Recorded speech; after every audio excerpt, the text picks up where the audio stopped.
Hey guys, welcome back to the Light Side Podcast and the last Wednesday of the year. I cannot believe the words I'm speaking. It's so exciting to be nearing year end and having the opportunity to reflect and reset. And that is exactly the topic we're getting into today, which is really all about reflecting on the past year and really doing so ahead of goal setting.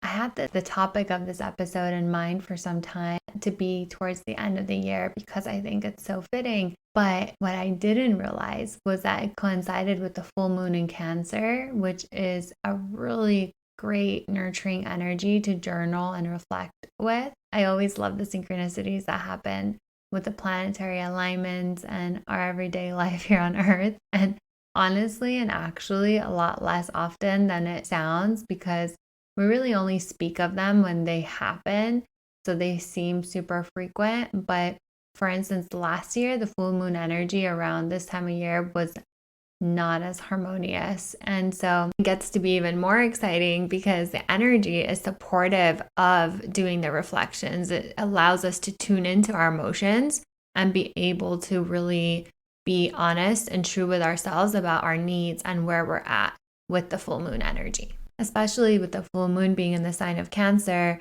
which is a really emotionally intuitive and sensitive sign. It allows us to also heighten our emotional abilities and our ability to be expressive and really be having important heart-to-heart, deep conversations. And by reflecting during this time, it's like having that deep conversation with yourself. And with the full moon, which is often really a time for releasing and culminations, it really gives us this opportunity to let go, to heal, to maybe make peace with what didn't serve us in this past year. And hopefully this exercise will also help do that. And so this episode is a part 1 of 2. We're going to really dedicate this conversation to reflecting and the benefits of doing this exercise. And next week, we're going to jump into the goal setting piece. I see a lot of value in us making this into 2 parts because reflecting is truly key to goal setting. A lot of times we just want to go ahead and set goals, yet we haven't done the prerequisite to goal setting, which is reflecting on where we are and how we got there and potentially why we are where we are, which really will help reduce the pressure and angst that we have as to why we haven't gotten to the things that we wanted to yet. Or maybe we have and we want to really be able to understand our keys to success so that we can maintain the momentum, that we can continue to grow in that direction. I hope that you also are able to buy in on how important it is for us to really do this investment in time, to dedicate time to reflect and think of the past year, because the time that we spend is truly an investment in better knowing ourselves, what works for us, what doesn't work for us, and ultimately get out of our own way when it comes to living our life to its utmost potential, when it comes to really creating and experiencing the type of life we wish to experience. Personally, for me, one thing I admittedly fear is repeating the same scenarios, maybe even the same year, perhaps, like finding myself in a familiar place. And the only thing that's different is how old I am. Because what I decipher is that when things are repeating, it is literally a flashing sign in my face that I'm not learning a lesson fully and I'm not able to insert the necessary level of conscious awareness to avoid repeating the same behavior or essentially the same pattern, a pattern that I really don't care for, nor does the pattern serve me or is for my highest good. And it's like that famous quote, you can't repeat the same behavior expecting different results. I really like to think we are all ultimately striving to live our best life and our highest path on our highest vibration in alignment with the best that life has in store for us. Reflecting and journaling is a tool that gives us that advantage. It benefits us in so many ways. For instance, it helps measure our growth, how our mindset has evolved, how our feelings have fluctuated, and it creates that space for recognition that sometimes the things we were scared of the most are the things we are now enjoying the most. Or maybe the things we thought were for us are actually the things that we really need to let go of, or the things that are holding us back. Or it helps us by giving us space to be true and honest with ourselves. What is it that I truly feel? Not what I think people want to hear from me or expect of me, or what would look good to the world. It allows us to remove this mask that we may have on and really be raw and vulnerable with ourselves, to be able to learn from our mistakes, to create awareness for where we want to do things differently and clarify what we want to prioritize. Zeroing in on what matters most to us by thinking about the past year holistically so that we can intentionally go into the next one. And it helps boost our confidence because we get to reflect on what we've accomplished and how we've overcome tough times, how much we've learned. And honestly, there's so many benefits that come to mind, like improving our emotional intelligence, our EQ, by really understanding our emotions better. When we reflect, we understand what is triggering us. It helps us really establish that deep level of self-awareness that we need in order to experience personal growth, at least at a meaningful level. It allows us to really understand ourselves at that deep level that can allow us to transform and transmute the things that aren't serving us. I hope that I'm kind of convincing you as to why it's important to do this. And so with that, we can jump into the reflection questions that I have. So either grab a pen or paper. If you're driving or you're walking or you're out and about and you don't have a pen and paper with you, it's still helpful to listen through and think about some of the questions that I'm going to share. I highly suggest taking pen to paper and actually writing these answers for yourself because of all the benefits that I just shared with you. I'm hoping that you're bought in. The writing aspect is so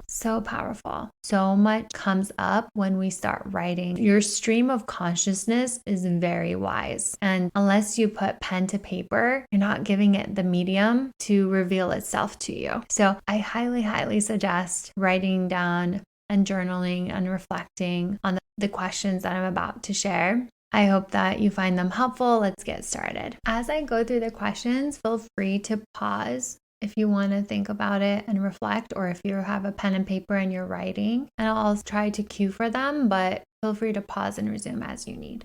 Okay, with that, let's get started on the questions. Starting with, what are the best parts of 2023? What were the high points when you felt the most connected, the most happy? Who were you with? And what were you doing? Also consider, what did you accomplish? And what powerful actions did you take to accomplish them? What led you to take the action? What was your why? What was your driver? I think it's so important to really reflect on what our motivation was and what we were able to achieve, or what we view now as the high points. Because a lot of times our expectation versus reality changes. The things that we were really excited about being the high points sometimes don't turn out to be that way. And the things that we didn't think were such a big deal may turn out to be the high point. So it's like really valuable to consider this and reflecting before we set our goals for 2024. Again, pause if you need to, and then we'll resume when you're ready for the next question. Okay, this next set of questions is, what were the toughest parts of 2023? What didn't go so well? What challenges did you have come up? What went wrong? How did it end up that way? Why do you think that is from your perspective? What were the consequences? What lessons did you learn from them? What would you do differently? Again, pause if you need. The next set is, how did you personally change or grow in 2023? What unexpected changes or things took place? What did you want to create or bring into your life experience that you actually did? Things that you worked hard towards, maybe things you manifested. And then what is it that you still want to call in? Maybe you got the ball rolling, maybe you started it, but you want to build upon it. What is that? Really get specific on that. Where are you now at this point of your life? There's a self-assessment tool that I love to use within my coaching practice, which is called the Wheel of Life. You may have heard of it already, but I highly recommend doing this, especially at this time, and considering all aspects of your life, your career, your finances, your personal life, family, friends, your love life, your health, personal growth, fun and recreation, spirituality. Consider everything, like your home environment, your community, how you're contributing, how maybe you're able to give back, the service that you do, your life balance, just overall balance in all aspects of your life. How is your emotional and mental well-being? And essentially rank each area on a scale of 1 to 10 or 1 to 5, however feels good to you, and determine, where do I stand in each area? How do I feel? On a scale of 1 to 10, where 1 is not very good or unsatisfied to 10 being fully satisfied, you rate how content you feel in each of these sections, and it helps shed the light on which areas of your life you might need to give more care or attention to.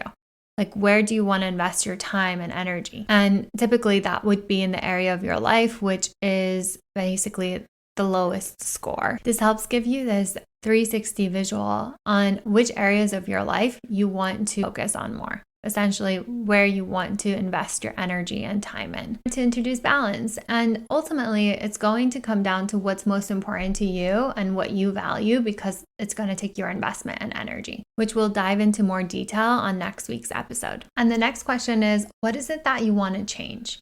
What is it that you've been doing almost on autopilot and it's just become such a big part of your life, or a small part of your life, that you no longer want to continue with? Our micro habits are so underemphasized, so really consider, what is it that you want to change, and write all of it down.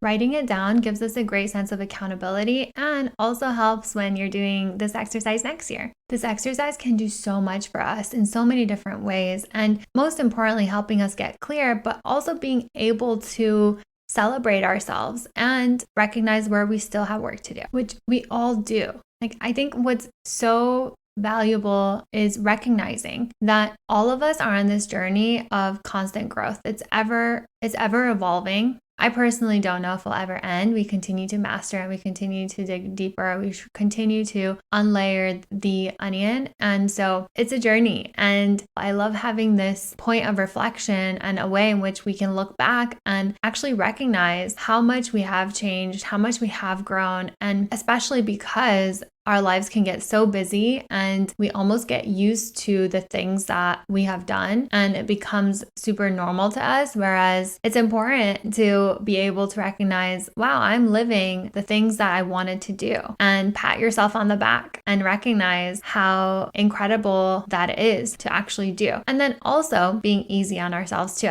It's also important to keep in mind as you're going through these questions, if there were things that you wanted to do that you didn't get to, being honest, and but also being self-compassionate, because a lot of times things do happen that are outside of our control. Events, circumstances, people, things come and go into our lives that requires us to change the things that we were doing to accommodate the new things that have happened in our life. I'm not referring to habits or things that are draining our energy or hindering at our productivity, but things that are outside of our control. Keeping in mind that you don't want to be in a mode of comparison. If what you're doing right now is the most important thing to you and have been doing the last 12 months, when you think about the month of January, when you think about the month of March or April, if what you were doing was the most important thing to you at that point, then you are on track. And it's like, how can we up level that through our micro habits? How can we up level that through the things that we can shift at a small level so that we can live our lives in a more joyful, more fulfilling way, and a way in which we can add balance and moderation to different aspects of who we are and where we are. Definitely take your time in thinking about each of these questions, journaling on them as much as you can, writing down as much as comes to your mind. No need to rush through. Maybe for each question, think about January as a whole, think about February and then March and then April. What tends to help me a lot is I'm the type of person that takes a lot of pictures. If you know me, you know I take a lot of photos and I just love them. I do look through them a lot. What I love is around this time of year is looking at each month and the memories that it came with, who was I spending time with, etc. It's super helpful recognizing maybe some of these lessons or some of these things that we may want to journal on that aren't top of mind. And I think it's important because just because it's not top of mind doesn't mean that it's not impacting us. And the questions that I just shared really wrap up the reflection exercise, especially given the significance of this full moon being in an emotionally attuned sign of Cancer. Remembering that emotions are transient, they're not intended to stick to us forever, or that by letting them go, we'll lose a part of ourselves. But remembering that experiences are threaded into our life, and letting go of the pain allows us to keep our hearts open, to experience, to feel, to heal, to grow, and really understand that every experience, though it may have caused us pain, even great sorrow or difficulty, in the larger scheme of things, in the larger picture of our life, it fits perfectly into this puzzle of a human journey, a human experience that we're having and are meant to have, and it will eventually add up and make sense way better than any of us could imagine or wrap our head around or dream up or plan. I think allowing ourselves to really let go of our control and surrender to the process while being an active participant with it. And what does active participation entail of? It's being this consciously aware human being through the experiences, and this reflection and journaling exercise allows us to be this consciously aware human being because we're investing the time to really sit with ourselves and understand. So I wanted to end on that note. And, this is a brief episode, but I think it is helpful to give ourselves time to really reflect and think about the year before we just jump into creating our goals for the next year. For the reasons we talked about at the beginning of the episode, it's truly important for us to level set, to mark to market, and to have an understanding of where we are, how we got to where we are, what have we learned from where we are, what do we want to continue?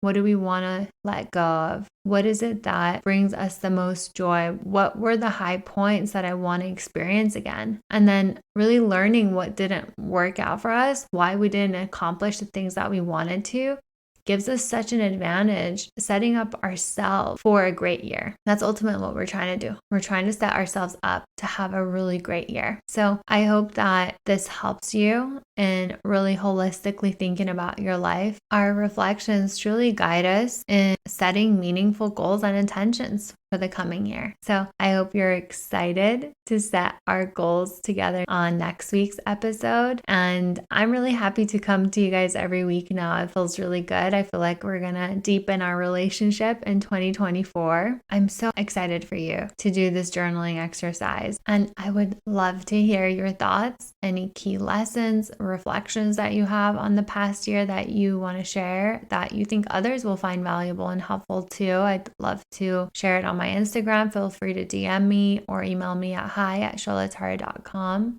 You can see the show notes. If you're not on my Instagram, tune in. I have tons of great content in mind for this week and next to really prep us for the start of the year. I also have a fun surprise I'm hoping to share with you ASAP. I'm wishing you a beautiful holiday season and final 5 days of 2023. I hope your New Year's Eve is everything you want it to be, even if it's not adhering to societal norms or what people think you should be doing or what it should look like, as long as it feels good and of peace to you. That's all that matters. Remember, it's not about what others are prescribing to us. I hope you start the first day of the year feeling joyful and hopeful with an open heart for the future. And I hope you're excited to set our goals together. Wishing you a beautiful remaining of 2023. And I'm looking forward to speaking to you in 2024. I thank you so much for being here, and I send you tons of love.